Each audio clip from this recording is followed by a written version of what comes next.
John? All right, this morning, members of Congress hearing anger back home and in some cases getting angry themselves. More than 100 protesters appeared outside the local offices of Republican Congressman Ryan Zinke in Missoula and Bozeman, Montana. NBC Montana reports, quote, the group of protesters claim Zinke puts public figures, including President Donald Trump and Elon Musk, before his constituents. This comes as some Republicans in Congress are starting to publicly criticize Musk and his ultimatums on the federal workforce. This was Republican Congresswoman Nicole Malliotakis. And I think some of this is happening too fast and furiously. There are rash decisions being made, and it needs to kind of slow down a little bit and involve the people who are actually appointed to head these agencies to incorporate efficiencies and changes. Sounds like you think Musk went too far in this one case. Well, yes, I do. All right, with me now is the aforementioned Congressman Ryan Zinke, a Republican from Montana. Congressman, great to see you. So when it comes to Elon Musk, are you on like Team Malliotakis, that he's going a little too far, or Team sort of unfettered action? Well, I enjoy the shakeup. The first thing is to expose fraud, abuse, and I think he's done that. The second thing is confirm it. At the heart of the matter is we're looking at a budget, right? And you have savings on one side for looking at fraud, waste, and abuse, and then you have new expenditures on tax extensions and some of the campaign promises, like no tax on tips. So it's a balancing act. But with the case of Doge, look, I am all for exposing fraud. U.S. aid, it is unfathomable, to use the previous word, unfathomable that you would have that degree of fraud in U.S. aid. I mean, we can argue whether or not, taxpayer dollars, are sufficient or perhaps, useful or even justified, but you can't argue against fraud, abuse, and what we're seeing is the scale of what's happening in some of our branches of government. Yeah. Respectfully, that wasn't my question. My question was, do you think Musk is going too far and in some cases is doing it without any checks and balances? Look, you were Secretary of the Interior. Nicole Malliotakis, Congressman, was basically saying that Musk should not be going over the heads of these Senate-confirmed cabinet secretaries.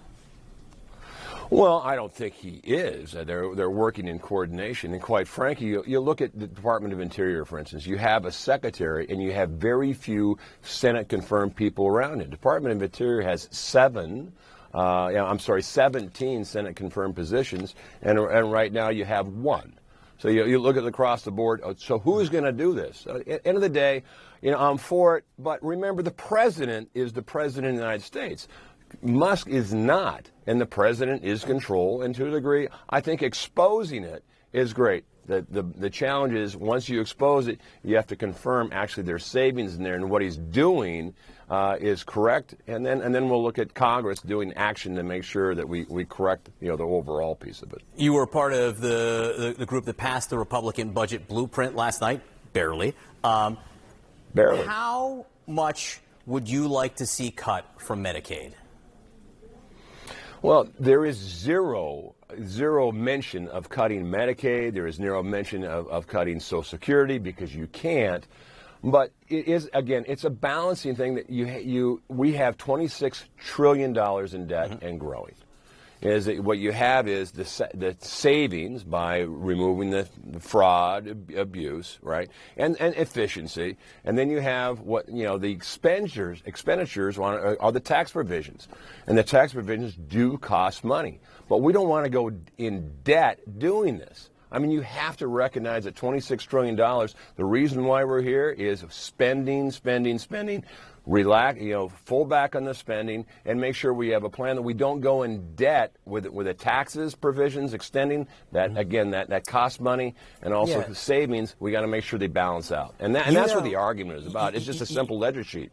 But of course, that this blueprint did call on the Energy Committee, which oversees Medicare and Medicaid, that they have to cut at least $880 billion, and plenty of people look at that and say you can't get there without cutting Medicaid. So again, my direct question, which you didn't really address, is how much would you be willing to cut from Medicaid? It's a balance. Again, it's a ledger sheet. So if we're going to do tax provisions, you'd be willing to cut some? Then you have to make sure it's balanced. What we're going to do is not go in debt.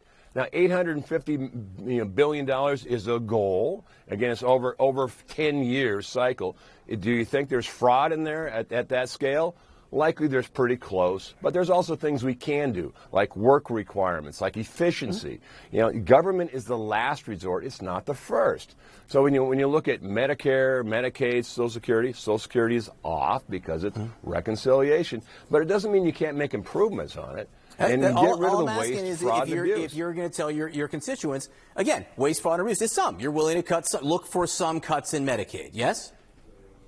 I will look at getting rid of the waste, fraud, and abuse.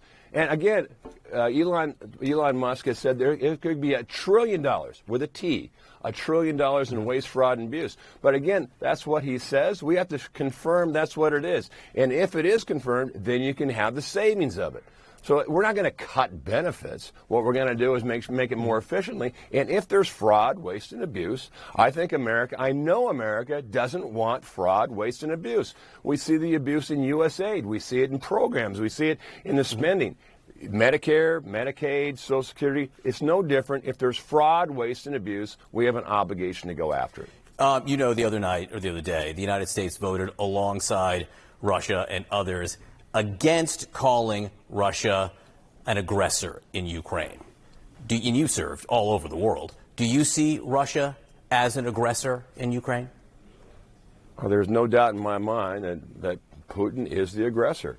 On Ukraine, I think it's important to look at the context.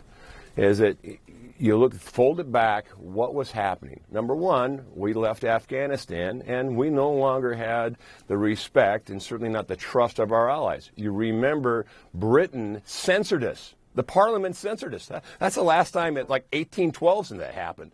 So I think Russia looked at it. Putin's a war criminal. He said America is weak, and Ukraine was pushing NATO, which in NATO it means is that folks from Montana will go to fight on Donbass, which no one knows where it is, in defense of Ukraine. So that was NATO, and they were pushing the Crimean Peninsula. Those two things, along with the horrendous retreat in Afghanistan, gave an opportunity. Putin was the aggressor. I don't think that's not in dispute in my mind. Okay. Just the United States voted against that. But thank you, Congressman Ryan Zinke from Montana. Great to have you on this morning. Appreciate it.